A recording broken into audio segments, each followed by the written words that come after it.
Grande affluenza in serata per le vie di Montegrotto per la Notte Bianca. Diversi palchi posizionati per le vie della cittadina termale, sgombre dal traffico per l'occasione. Negozi e attività sono rimasti aperti fin tardi, alimentati dal flusso di persone. Presente anche in questa seconda edizione della Notte Bianca al Quadrato il palco dell'Hashtag Music Festival al Parco Mostar.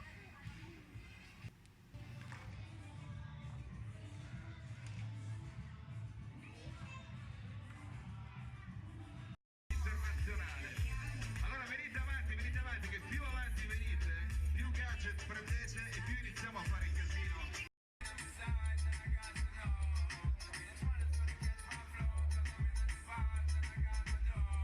Allora finché siamo nella fase di warm up